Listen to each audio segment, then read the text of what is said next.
Today is November 10th, 2022. My name is Richard Perez. I am a Veterans Benefit Coach at the Kings County Library. This interview is part of the Veterans History Project. Can you please state your full name? Timothy Warren. All right, Timothy. Mr. Warren, thank you for taking the time today to share your personal journey and interview with your military service. And let's go ahead and begin talking a little about your home and your family background. So where are you from, Mr. Warren? From a village in Alaska, Klukwan, Alaska. Okay. Are your parents still with us? Yes, like they still live in Alaska, same village where I grew up in. Okay. What did they do for a living? My mom, she had a kind of an office job in town, and then my dad worked for it's called a Klukwan Inc. Like when he was younger, he logged for them, like a logging company. But then when I was growing up, he had like some type of office job there. But as like now, my mom still works, but my dad's elderly and like retired now. Okay. Do you have any brothers or sisters? Yes, I got 7 brothers and 2 sisters. Oh, wow, big family. Yeah. Where do you stand within the family? I'm the youngest. You're the youngest of 7, huh? Oh. Did any of them serve? No, just me. Okay. So do you prefer to call Tim or Mr. Warren? What would you prefer? Tim's fine. Okay, Tim. So what did you do before serving? I joined right after the Navy, just as a high school student. I had one summer job, just I don't know, it was like just some type of just a youth workers program, just like a work experience type of job. Not even I don't know, we just helped around the village. Okay. So let's talk about your early days of your military service. So what military branch of service did you serve in? The Navy. Okay. What did you do in the Navy? Joined as a storekeeper, and I got changed just about 10 years ago to a logistics specialist. So I had a supply job. Okay. And were you drafted or enlisted? Enlisted. Yes, sir. Draft's been kind of gone for a while. So what year was that you enlisted? It's November of 2000. Oh, so you have an anniversary this month. If you were still on active duty, huh? Yeah. Same here. I also enlisted in November. So what inspired your choice of the U.S. Navy? Growing up, like my family, we always like taking trips and go, whether it's camping or just going to different parts of the country to visit family. I just knew I liked to travel, so the recruiter called me, and I'm like, oh, the Navy sounds like a good opportunity to also to continue traveling and get good work experience, see the world. Okay. And did you get to see the world? Oh yeah. That's good. So how was your boot camp experience? It's different. Like one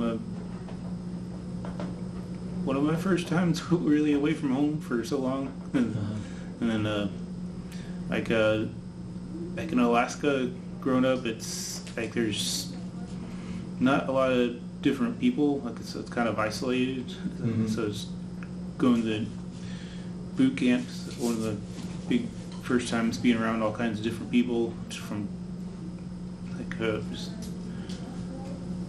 they were from different backgrounds. And okay. So do you have any memories about maybe a drill instructor or an instructor that you would like to share an experience during boot camp? I mean, I had a little bit hard time in boot camp with the physical part of running, especially. I had a hard time keeping up with running, but so towards the end, I had to past the running part. I had to get mile and a half, about 11 and a half minutes, or 11:15. And I was getting close to not finishing, and like one of the RECs, he came running after me, just chased me, and yelling at me, and had sprinted farther past because of that. So he motivated you, huh? Yeah. And so based on that, it sounds like your adjustment was a little bit challenging, but then I'm sure you made it to the end and you graduated. Yes. That's good. So now that you completed your boot camp, what did you do when you were on leave after boot camp? Because I know it felt good to graduate in that. I went home to visit family and friends, and that was about it. Were they happy to see you? Yeah. Like my big leave wasn't directly after boot camp, because I had boot camp, then I went to my A school, I had a little training for jobs, and Okay. then right after that I went home for about 2 weeks before going to my first command. So what was their impression, you coming back now from boot camp in your A school? What did they think about you? Your family and friends? They're like happy to see me and like, proud of me. There you go. So Tim, was there any additional specialized training, and if you did attend or do any, how long was it?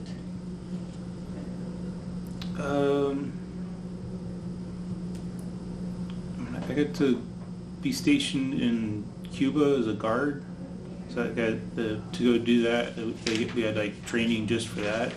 So like that's like the only specialized training I ever had. It's because this is different too, because part of it was with the Army, because the Army were our trainers. Yes, they previously kind of ran the Gitmo. Like so they did the training, and so it's pretty unique.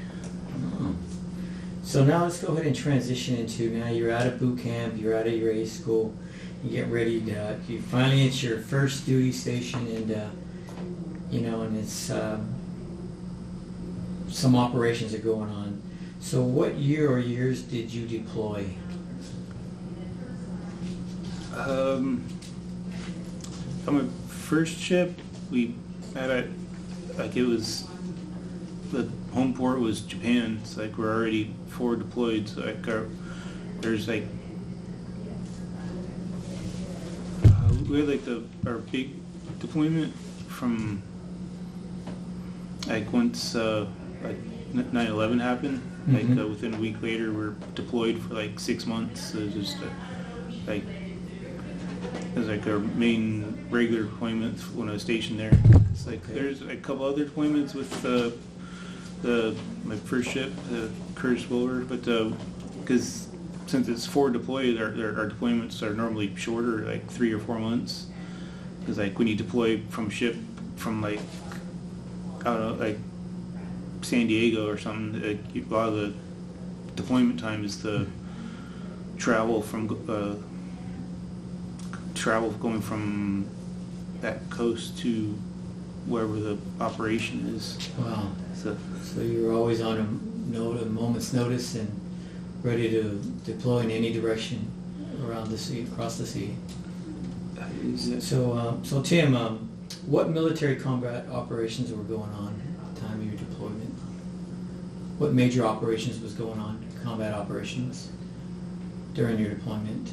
I know you mentioned 9/11 had just happened and took place. What operation did you support? Just that OEF, Operation Enduring Freedom, is the main one. Okay. So can you kind of explain to me what are some of the stresses associated with your deployment?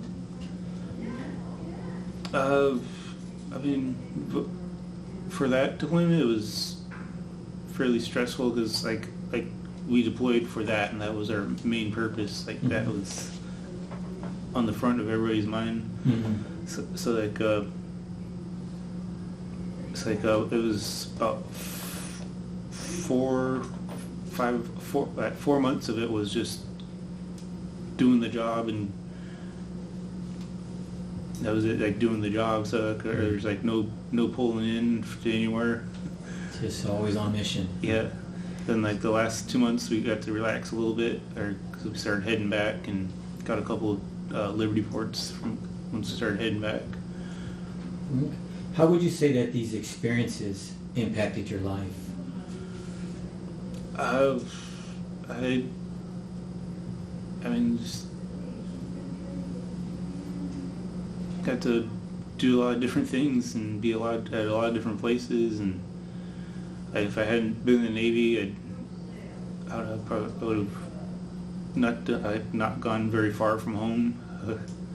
So I could just there's like not much food that I don't eat. I could eat anything. Like I'll eat anything, and like I've had friends from back home. They're like, I don't want to eat fruit unless it's like a apple or an orange. Or they're just so almost like closed-minded, Right. by comparison.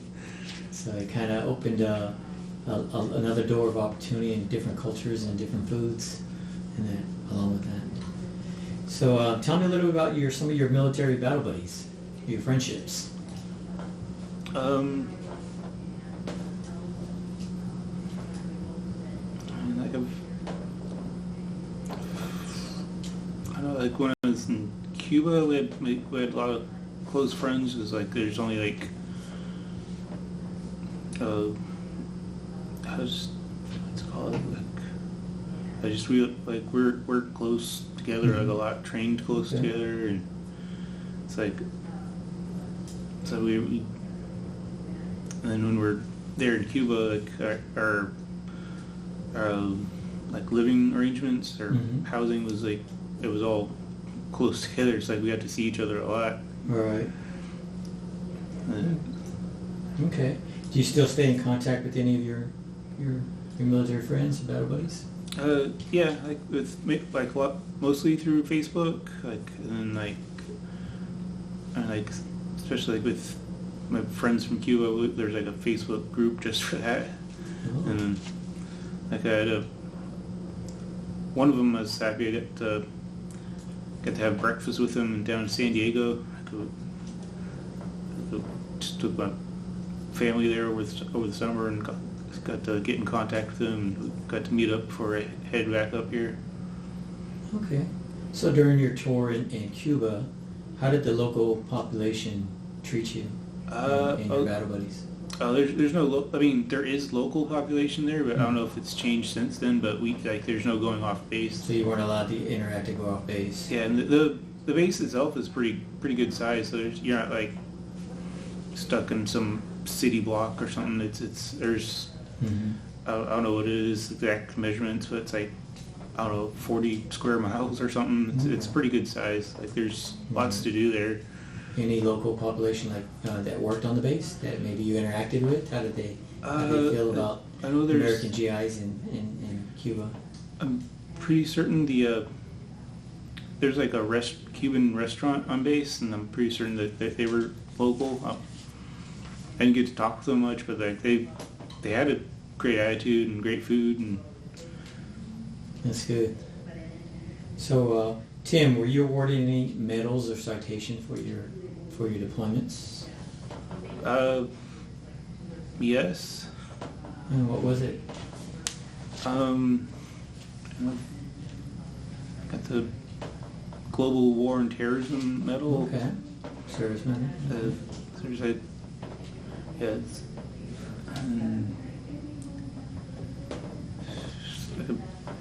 got my sea service ribbons and gotten a Navy Achievement Medal. That's outstanding. I got like 5 of those. Oh wow, that's really outstanding. Good job. Great job there. Would you like to speak about a wounded or a fallen comrade, or did you experience that with a wounded or fallen comrade while you served?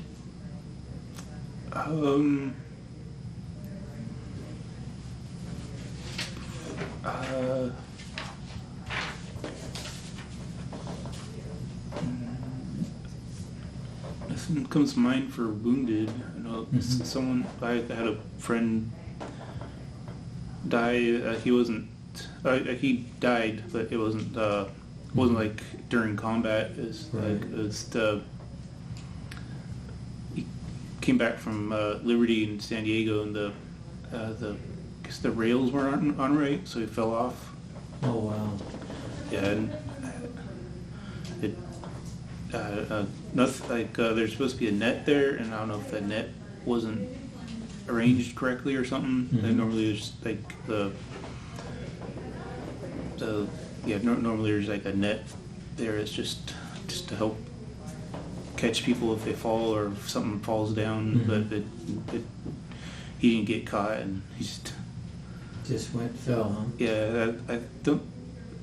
I want to say he landed. He didn't land in the water. He like landed on the pier, but just the impact. Just he survived his injuries from falling. Oh. Okay. So now let's go ahead and transition to your deployment ends. You're returning home. Do you recall the day your service came to an end?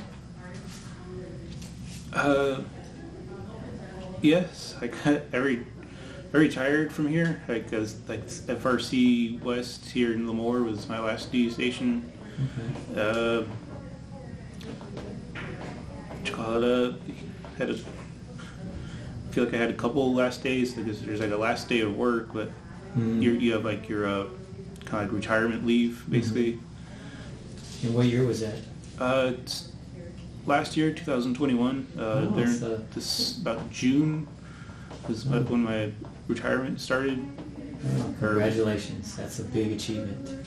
Thank you. Not everybody makes it to retirement, and you should feel proud of yourself making it to retirement. Okay. Where were you when the war came to an end? Especially Operation Enduring Freedom came to an end. Where were you? Not sure. Like when. Like when the operation came to an end, were you? I think you might have been already on retirement. Were you or on retirement leave when the Afghanistan war came to an end? When was that? I don't know the dates. Yeah, it was in 2021. Oh, okay. Yeah, so it might have been right around when you were getting ready to. Yeah, I was focused on retiring and making sure all my appointments were set and things. And I hear you. Getting ready for post-military retirement. So what was your occupation after your service? I haven't started working yet. I retired a year ago. I've applied to a couple different places, but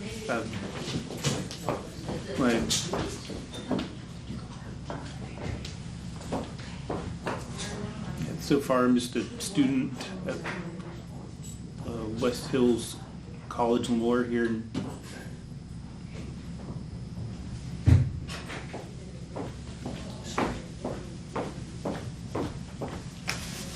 So far I'm a student here at West Hills College Lemoore. Uh-huh. Okay. So you continue your education after you retired in post-military? Yes. Okay. Well, that's outstanding. So you're utilizing your post 9/11 GI Bill? Yes. Do you stay in contact with any of your fellow veterans? Yeah.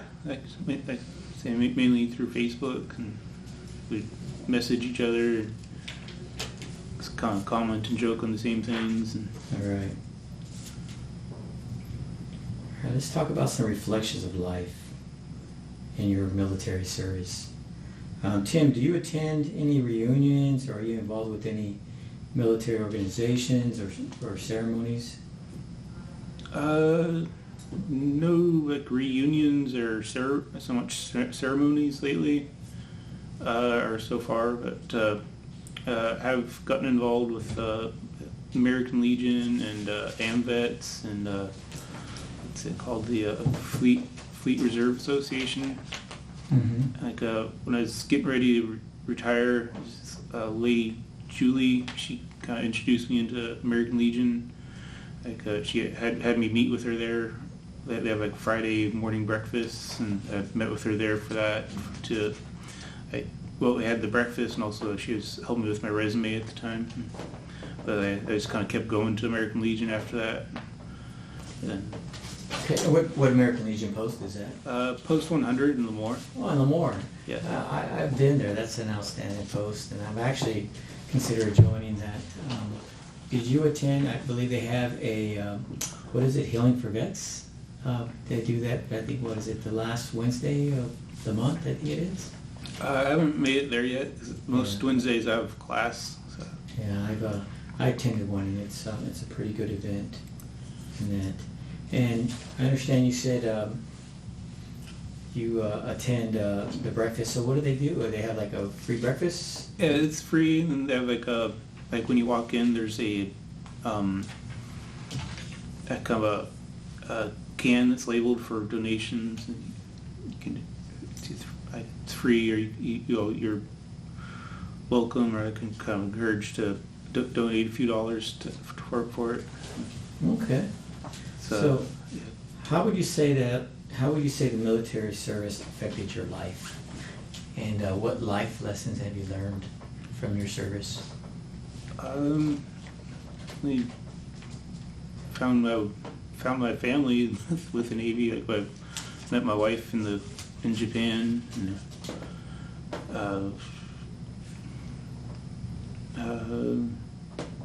what was the rest of the question? And what any life lessons you've learned from your military service? As life lessons, learn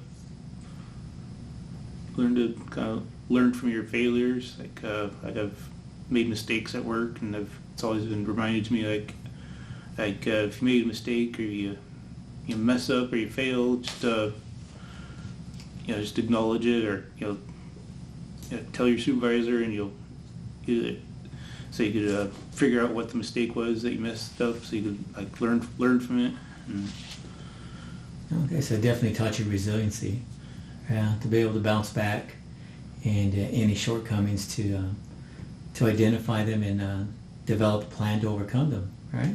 yeah, Yeah, I think that's so outstanding with the military in any branch of service, is that it's always a lesson to learn every day, life's lessons in the military. Nothing's really ever the same in that. I understand you said you met your wife, John. Do you have any children? yeah. Got 4 kids altogether. Okay. I have my oldest. He's 26. He lives on his own. My youngest are still at home. Mhm. How does your family feel about finally you being retired? They're happy for me to be home. So it's kind of stressful for them for like when I'd be deployed, or have to be, even when I wasn't deployed. Like I was stationed on the Nimitz, and like it was in Bremerton, but my family was in Oak Harbor. So like I was like a geo bachelor. Mm-hmm. Yeah, and that could be kind of tough on the family, especially you're always gone and missing key events in your children's lives. That can. But I'm sure now that they have you home, you're able to be at their events, such as birthdays and school events, and that. How did your wife? Did she have the support she needed while you were serving abroad and overseas? Yes, thankfully.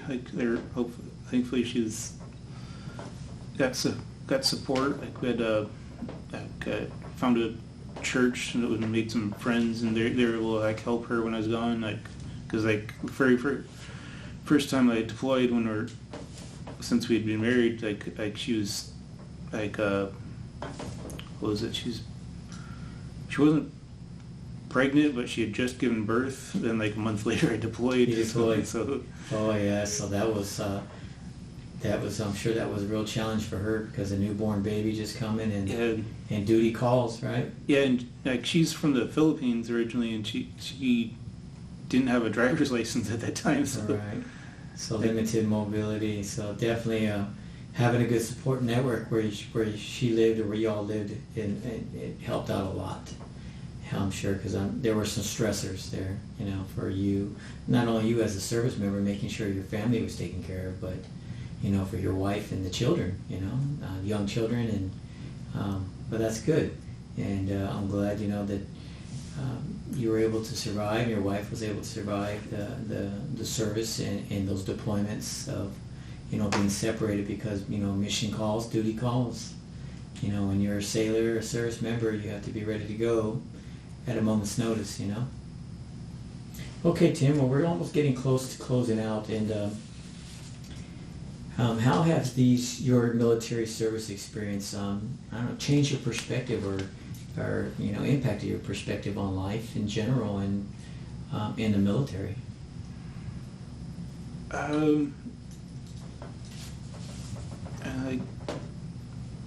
I guess the biggest things, like culturally, just being like more understanding, accepting, thinking of having an understanding of someone else's perspective. Like actually being in Japan and India and Thailand, just like seeing people be actually living day to day, and I don't know, whether it's just appreciating what I have or. Right. So, like your experience in Japan, can you give an example, like something that impacted you, or just kind of really help you grow as a service member, but also a person? I mean, try to being patient and trying to learn a new language enough to find your way home or back to the base. It definitely taught you some to be able to adapt, right? Be Yes. agile, adaptive, and be able to do what you need to do and teach you how to survive. Definitely survival skills, and that's what's so great about the military service is that anything that you've experienced in your life in the military, again, it builds resiliency, and as you continue to move forward post-military, it helps. Those experiences help you be able to to overcome those little bumps in the road, those little barriers that may have an impact on you, So Tim, future generations will see your interview. What would you like them to know? Just kind of encourage them to join the military, even if it's just for 4 years. Get the experience, and if it's the work experience or to be around other people, get a good work ethic, culture ethics, and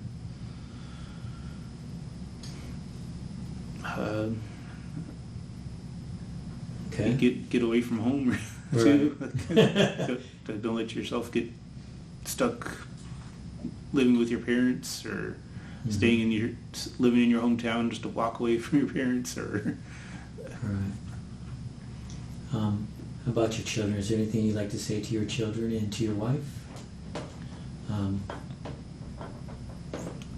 For your service, for they were with you. It's a family event too in the military, especially if you having a family, and families and children, they share it with you. In regards to my service, I guess just thank you for supporting and being patient. And Okay, so Tim, we are almost to an end, and is there anything else that you would like to talk about before we close it out for the day and close out your interview? Anything else that you missed? Any special moments of promotion where your wife was able there to see any of your promotions when you got promoted, and your children? My wife was there when I got promoted to first class. I was happy about that. What